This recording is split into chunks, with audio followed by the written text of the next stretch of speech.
This is Design Safe Radio, where natural hazards researchers strive to make our society more resilient to everything nature throws at us.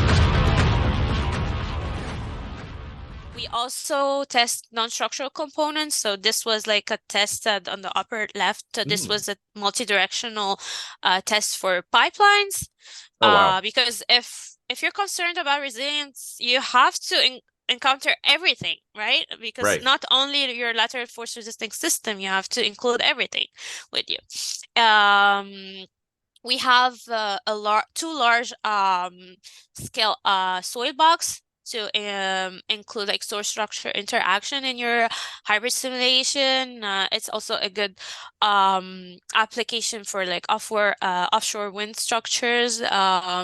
We can simulate like impact forces from tsunamis, like debris. So we have the capabilities to. Yeah, you've got a shipping container held on a frame. That's like a full scale one. Yeah. So we can definitely simulate with like the high force and speed at the same time, like because you need it. I know like NSF or it's not really into, but right now they're encouraging more research about fire. So we also have a large scale furnace where you can test the structural components. Yeah, that's really important. To fire. And this might be a good segue into talking about hybrid simulation, because those last two things you described, the furnace and then the very large frame that you're able to suspend things like shipping containers from. Yeah. That shows your ability to like take data from the Oregon State Wave Lab on the actual waves and say, all right, this would be the loading on a shipping container.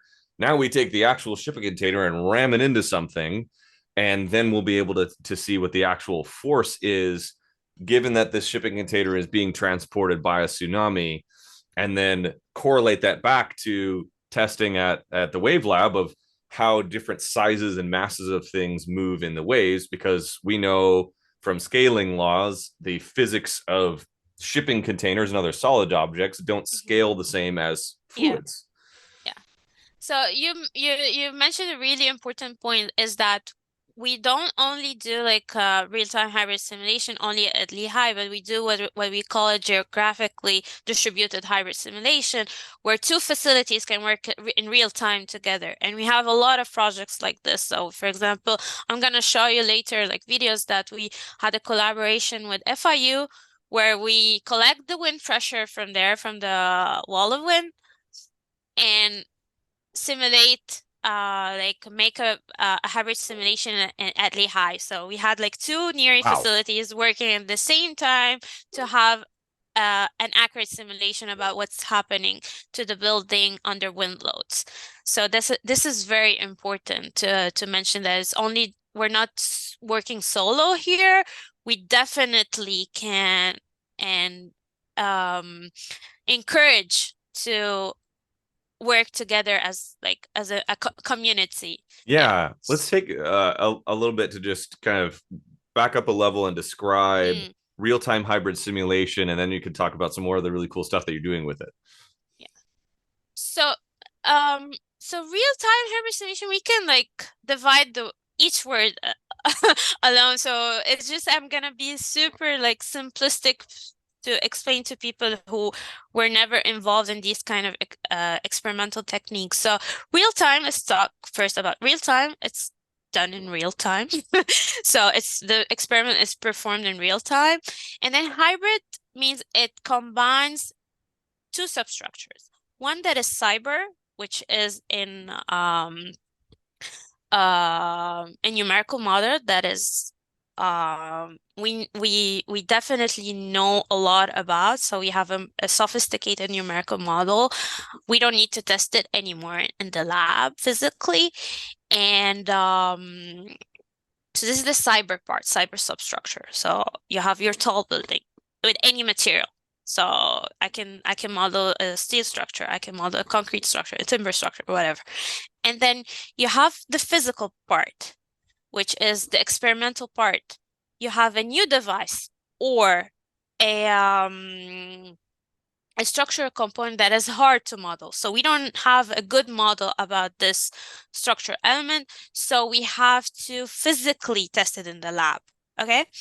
And then you have a displacement compatibility between both models, because you have your analytical model and you have your physical model, and they have common degrees of freedom.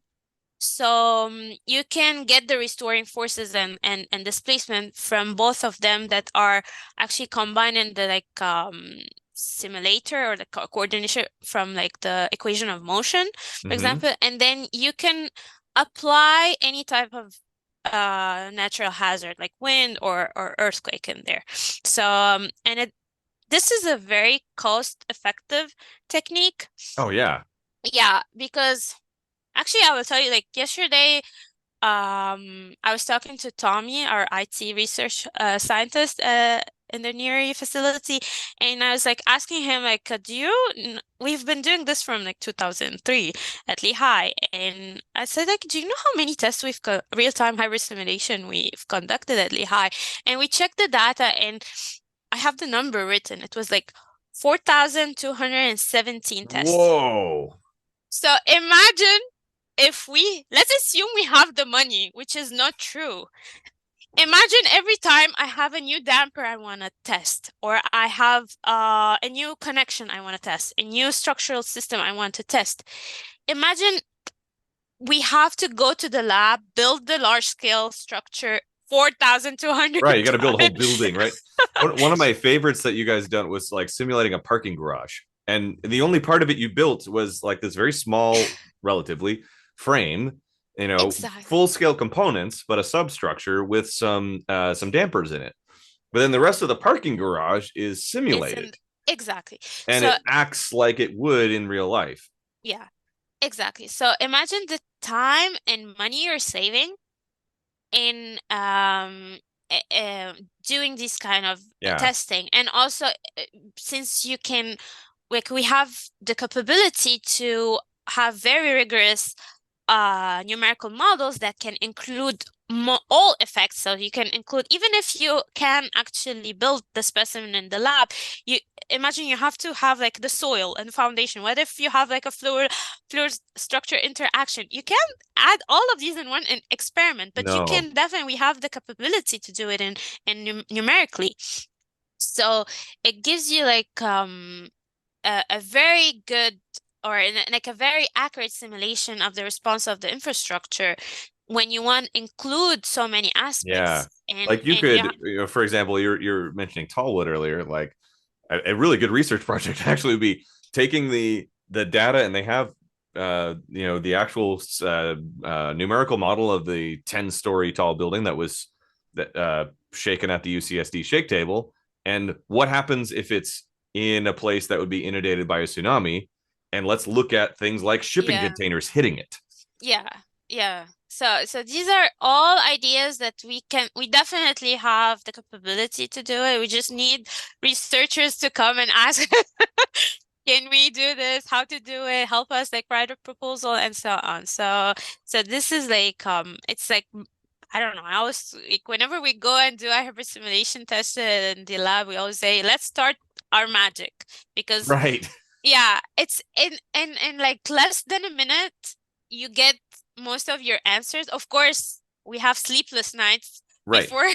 I don't want to belittle like the effort that has been done, but I'm saying that you can get an answer really quickly as a researcher by using the tools that we have in our facility. Yeah, and just I think what I'm hearing from you is the hybrid simulation capabilities allow researchers to really dream big and to not be restricted by, well, there's no way we could build that, or there's no way we could afford that. It's like, no, it's like, think of the craziest research question you want to answer, like these grand questions about how would a wildfire affect a cross-laminated timber structure in the Pacific Northwest? Like, yeah, we can't burn down a building, but we can put a part of that building in the furnace and simulate the rest.